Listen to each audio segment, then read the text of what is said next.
All right. No, I have not upped my subscription to CBS. Alas, no, they graciously provided their pilot episode of Lower Decks on YouTube. I don't know how long that'll be up there, but it's there. I'll put the link down below. I don't know how long. Again, I think it's only for a limited time that it's there, but if you so desire, you can go watch it. Now, I'm taping this Friday, August 14th, 2020. So anyway,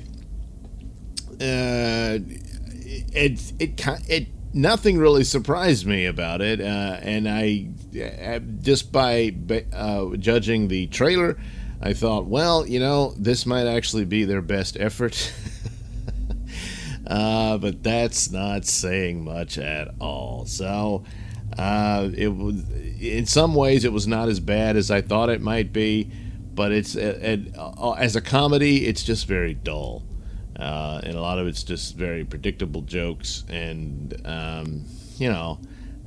maybe handled in a better way, I might have gotten a chuckle out of me here and there, but it just didn't. In a strange way, it does seem to have some knowledge of Star Trek.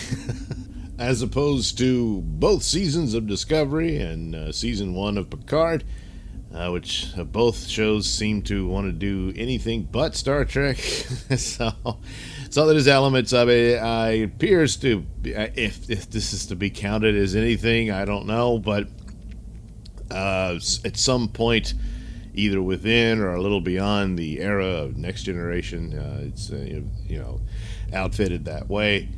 But the basic plot of it is, in a lot of it you can see it coming. They introduce Second Contact. See, it's not as good as important as First Contact, and because these are the misfits. So the idea being Lower Decks of these guys who are this, the plebes of the of Starfleet. Which you would assume is on every starship, but it appears the entire starship are a bit of misfits here, and all of that. So they're on this mission to carry on this diplomatic relations they've made with this planet, because I forget, some other ship made first contact with them, and now they're expanding on the relationship with the Federation and this planet. So the first officer, I forget what, Commander Ransom or something like that, makes discussions with him, beams down and all that, and then this little fly or mosquito or whatnot flies around, and he slaps it and it bites him. Well, this is one of these jokes that I've seen in sci-fi parodies or whatnot, and this is, you would. And for a second there, I thought, the alien would say, you just killed my son or my wife or whatever, You're like, well, gee, because you don't understand what species you're, talking to or whatnot. But no, it's just, an insect on that planet, but it carries a pathogen that causes them to develop a zombie virus. So the ship is overtaken with zombies. So, yeah, all right, and they threw some jokes in there, and it's and you can make use of that in the absurdity of some of these sci-fi templates, and this is the zombie template, but and that's fine and dandy and all. It's used mostly as this crazy backdrop for these two characters that are on their first date with this cyborg guy and some chick, and it seems to be going well because they got to handle this zombie outbreak, but meanwhile they're continuing their romance and all that. But he has this cybernetic implant.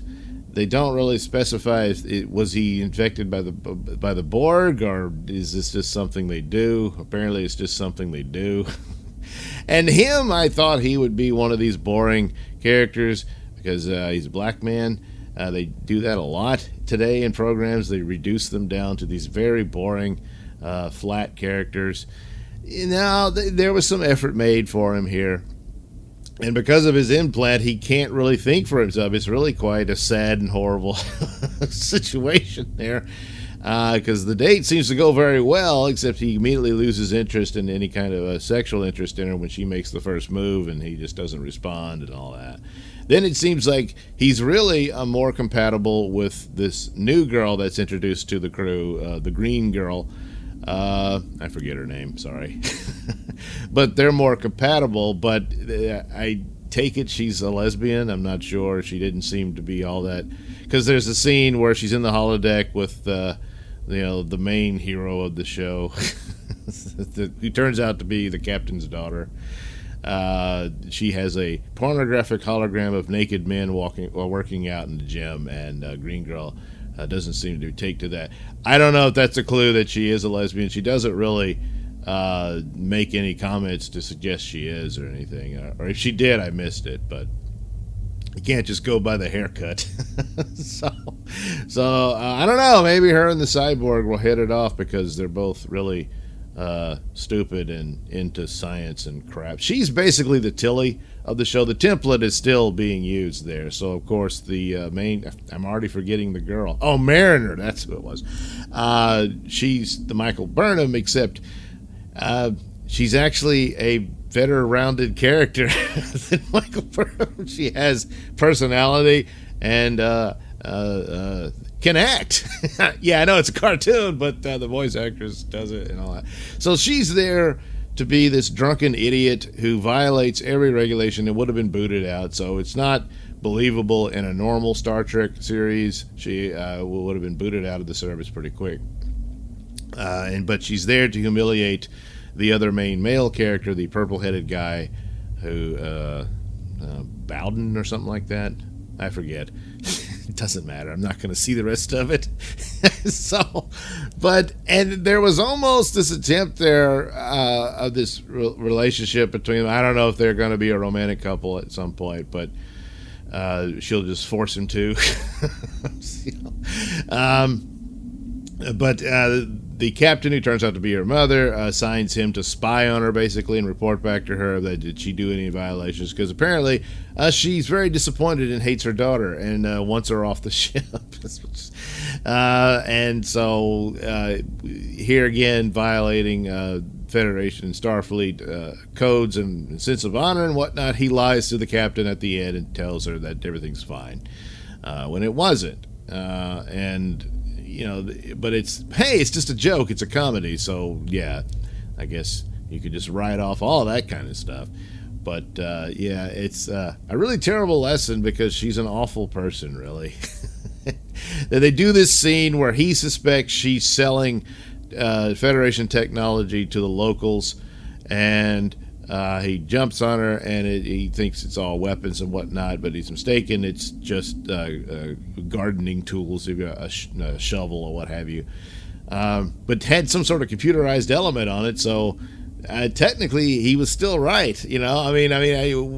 What have they allowed for technological transfers between this society and the other in the hands of a new society could turn disastrous. So he kind of was right, but no, the scene is meant that he's stupid and he should listen to her because she's the woman, and that's it. No matter how ridiculous she gets and the dumb stuff she does, and everything she does is grounded to humiliate him, and he's completely humiliated, seemingly getting eaten by a giant spider, but turns out the giant spider just wanted to play.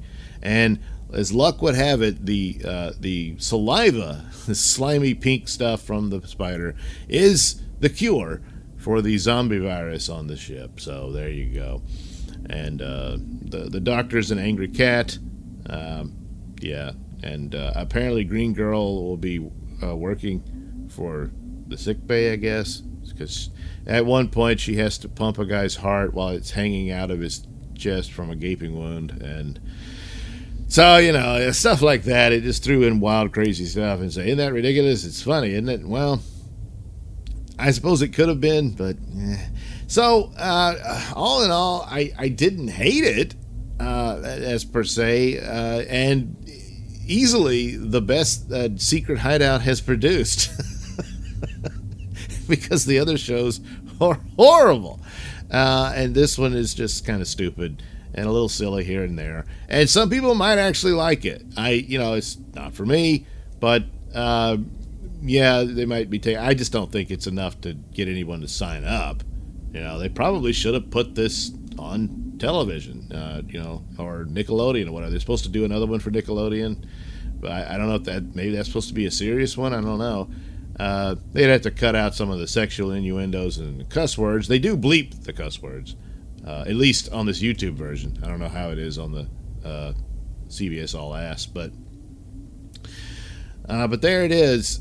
So yeah, I guess this is their best work. But another big problem is the giant starship in the room. I've seen a very well done Star Trek parody. It's called the Orville. And the odd thing about it is it's a parody for legal reasons, but it works. And it works as a Star Trek show. Had this been a Star Trek show, Orville would work just fine. And they've actually become quite impressive characters within it, even though they're supposed to be the misfit crew. But they get there, the little ship that could. And they've already saved the galaxy and stuff within that series. So, whereas this crew it's just for laughs, and unfortunately, it's just under 30 minutes long. So, there you go with Lower Decks. Now, I've seen other reviews that the episodes get worse, so I don't know, but not really a recommend. But I have to be honest and acknowledge that it is better than what they've done before. But that's, again, that's not saying much at all. And, so this isn't like, and I'm not saying it's on the level of like I say, that criticize the CW superhero shows because they're so stupid. But The Flash is really good when it can be, but it's mostly stupid. The Flash is leaps and bounds masterpiece compared to this. So this is as close as a compliment as I can get to Kurtzman Trek, but that's about it. And so there you go. Lower Decks. It's not really worth the time. All right. Thank you for watching and listening. Slay. Why not like and subscribe and check out that link description below. That'll take you to my mini stores and have plenty of goodies for you. Hats, mugs, stickers, posters, all that goody stuff. Plus, you can head over to indieplanet.com and pick up a copy of my comic book Night Night. Oh, yeah. Plus, you can also catch my podcast, Mr. Nailsin Show, over at RadioMisfits.com. And you can also watch my videos on my channel at BitChute. That's the Mr. Nailsin channel on BitChute.com.